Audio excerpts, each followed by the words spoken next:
Proper framework बना के दिखाऊंगी। मैं प्रॉपर ठीक एक फ्रेमवर्क बना के दिखाऊंगी, क्योंकि उस फ्रेमवर्क में मैं सारी चीजें कवर कर लूंगी। सारी ठीक चीजें ऑटोमेशन, जैसे मैंने मैनुअल टेस्टिंग के सारे इंपॉर्टेंट पॉइंट्स कवर कर लिए थे ना, वैसे मैं ऑटोमेशन टेस्टिंग के सारे पॉइंट्स कवर करना चाहती हूँ। ताकि मतलब मैं चाहती हूँ कि मतलब एटलीस्ट मेरे वर्कशॉप से 60 to 70% लोग मतलब नॉलेजेबल हो जाएं। ठीक है ज़ेबा। तो मतलब हम ऑटोमेशन टेस्टिंग की तो अलग से वर्कशॉप कर लेंगे, ताकि हम कम से कम प्रैक्टिकली दिखा पाए कि सच में फ्रेमवर्क कैसे बनता है या कैसे सच में कोड हमारी टेस्टिंग प्रोसेस को ऑटोमेट करता है। तो इसके लिए हम करेंगे वर्कशॉप।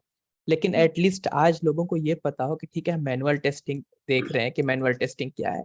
और हमारे पास एक क्वेश्चन भी है असल में कि भाई, difference between automation testing and manual testing. तो मैं हम्म। चाहूंगा कि कम से कम हम इस क्वेश्चन को तो कवर कर लें, नहीं है नहीं, ना। क्वेश्चन को भी कवर और करूंगी, कुछ इंपॉर्टेंट चीजें भी कवर करूंगी, बट प्रैक्टिकली मैं मतलब अच्छे से हाँ, एक ये तो लेके हम मैं बताना ये हम चाहूंगी। ये हम इस बात से एग्री करेंगे कि इतनी जल्दी हम प्रैक्टिकल नहीं कर सकते हैं। बट एटलीस्ट कॉन्सेप्ट क्लियर होना चाहिए सबका हमारा कि ठीक है कि क्या है ये ऑटोमेशन टेस्टिंग, कैसे करते हैं, मतलब जो भी पॉइंट्स पॉसिबल हो वो हम्म, पॉइंट्स, और मैनुअल से क्यों अलग है और कैसे अलग है, ये कवर ठीक। करेंगे। और जब ये क्वेश्चन कंप्लीट होगा तो उसके एंड में हम लोग अगला देखेंगे कि, क्योंकि मुझे लगता है कि ये जो क्वेश्चन है ना, ये फिनिश होने के साथ इसका आंसर खुद ब खुद क्लियर हो जाएगा कि कितना टाइम लगता होगा, क्योंकि एसटीईटी बड़ी बड़ी पोस्ट हो जाएगी।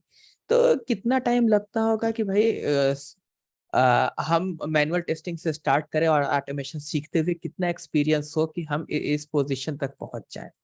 तो मुझे लगता है कि ये जो हम एक्सप्लेन करने वाले हैं पूरा, ये एंड में पहुंच करके हम यहीं पहुंच जाएंगे इसके आंसर पे।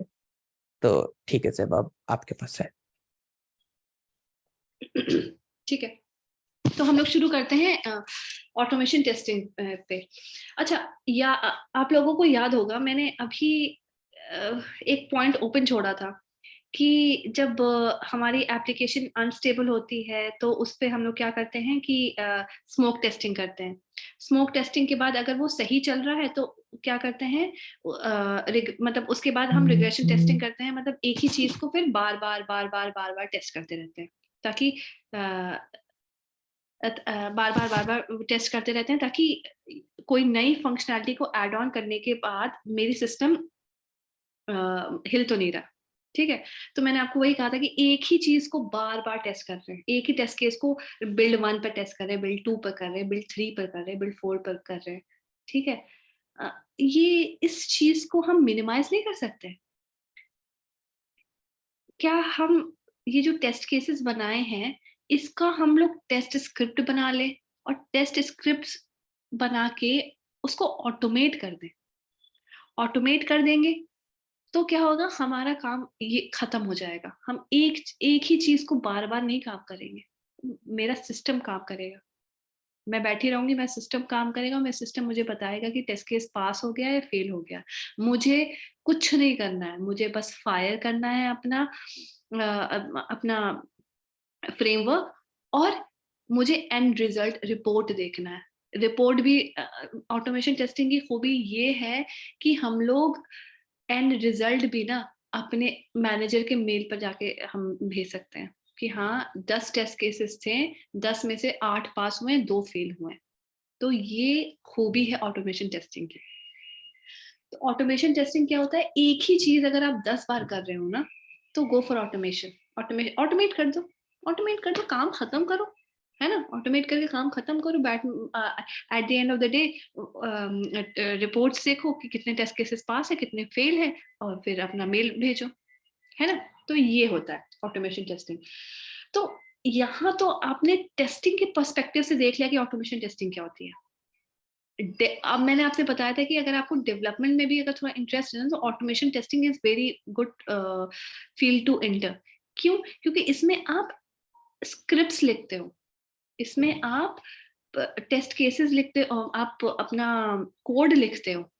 कैसे चलेगा टेस्ट केस, कैसे चलेगा? लिखो कोड, कोड लिखो कि भाई मतलब ये सारे टेस्ट केसेस हैं, इन सारे टेस्ट केसेस के ये टेस्ट डेटा है, ये टेस्ट डेटा उठाओ, एग्जीक्यूट करो और मुझे रिजल्ट दो, है ना?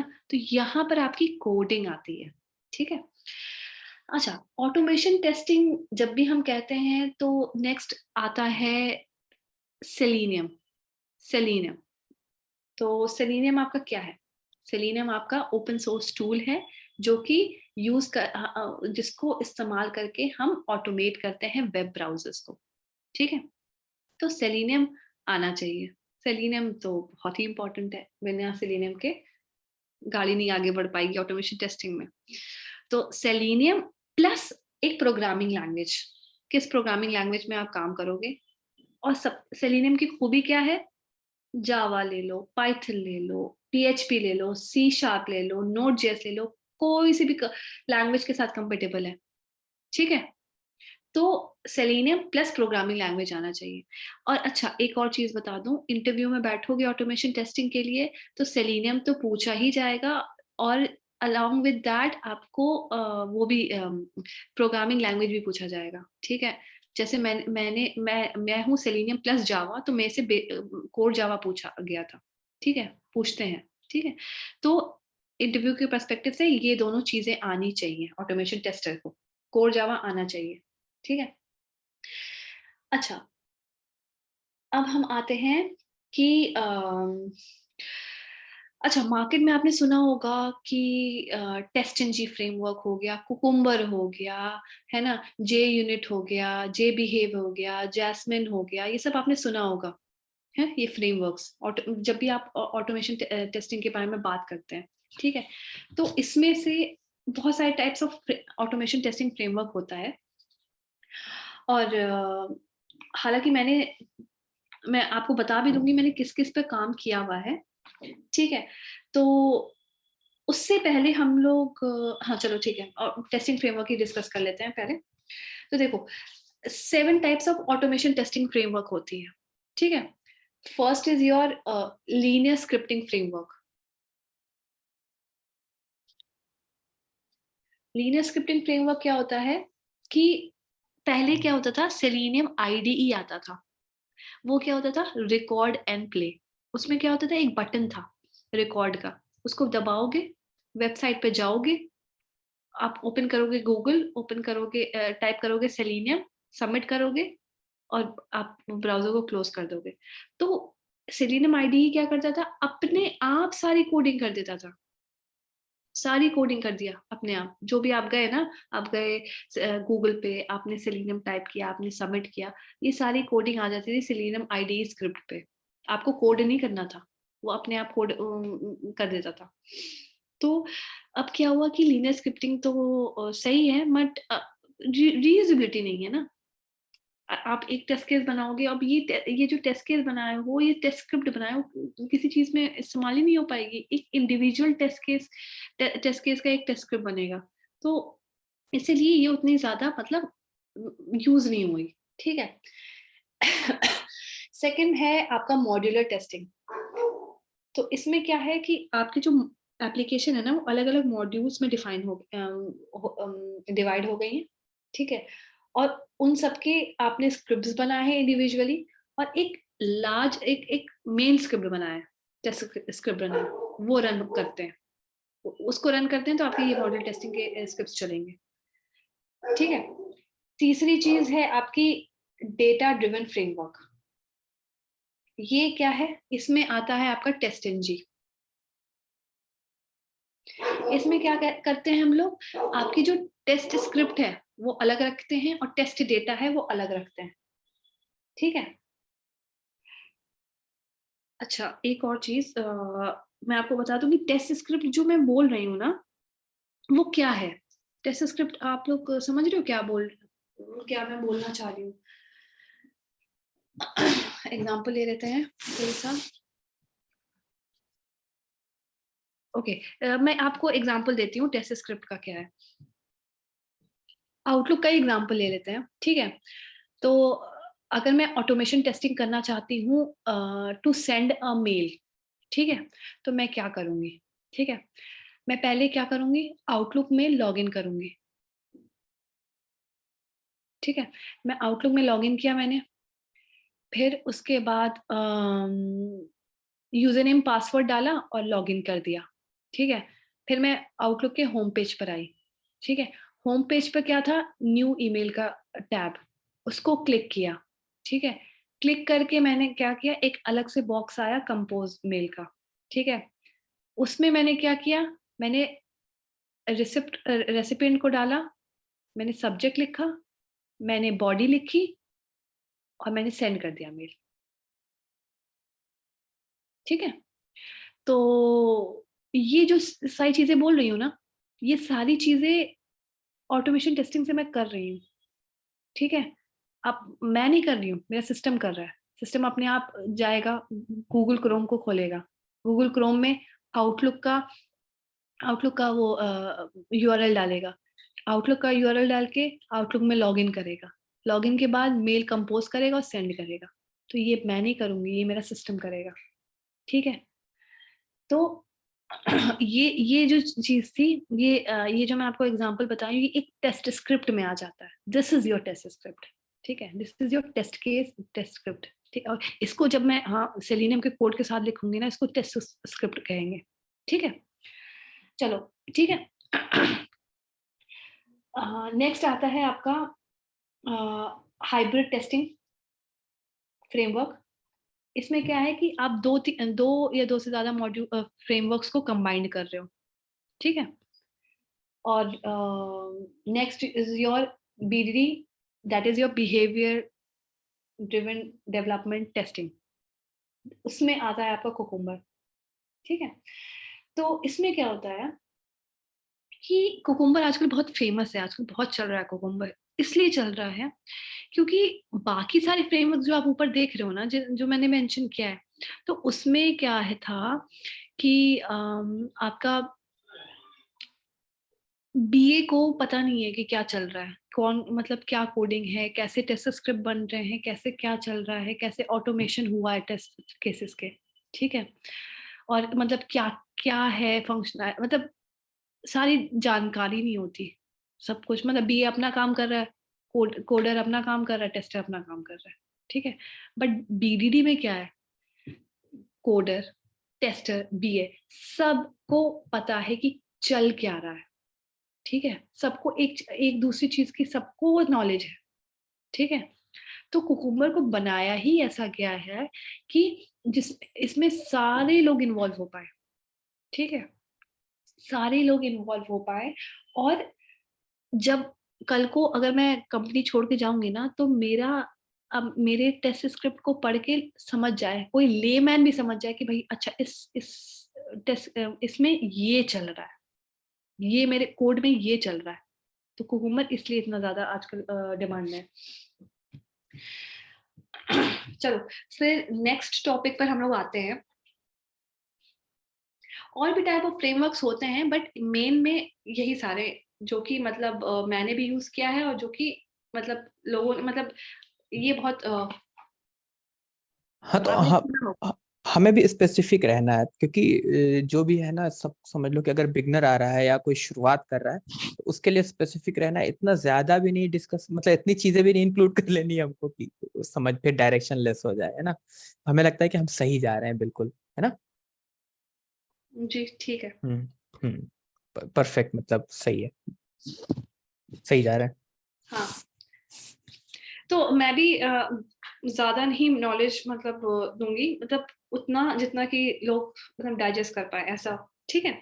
तो उतना ज्यादा मैं डेप्थ में अभी नहीं जा रही हूँ, ठीक है। तो अच्छा, ये फ्रेमवर्क्स के बारे में मैंने इसलिए डिस्कस किया है ना, क्योंकि आप जब इंटरव्यू में बैठोगे ना, आप बोलोगे कि आप ऑटोमेशन टेस्टर हो, तो नेक्स्ट क्वेश्चन आएगा कि आपने कौन से फ्रेमवर्क पर काम किया है, ठीक है। और मतलब 100% इंटरव्यू में यही पूछा जाएगा, ठीक है। और जब आप बोलोगे कि हाँ मैंने इस फ्रेमवर्क पर काम किया है ना, तो फिर क्वेश्चंस आएंगे, फिर क्वेश्चंस आएंगे, ठीक है। तो बेसिकली अब मैंने तो मतलब लीनियर स्क्रिप्टिंग फ्रेमवर्क पे भी काम किया है, डेटा ड्रिवन पे किया है, हाइब्रिड पे किया है, बीडीडी पे किया है, ठीक है। तो अभी उठा लेते हैं डेटा ड्रिवन फ्रेमवर्क और बीडीडी। लीनियर स्क्रिप्टिंग तो अभी उतना इम्पोर्टेंट नहीं है, मतलब वो आप इग्नोर भी कर सकते हो, ठीक है।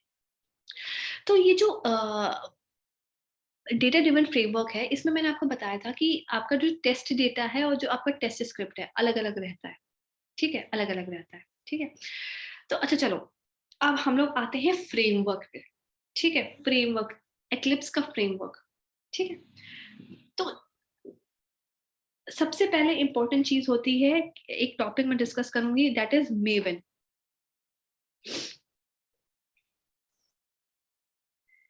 मेवन क्या होता है?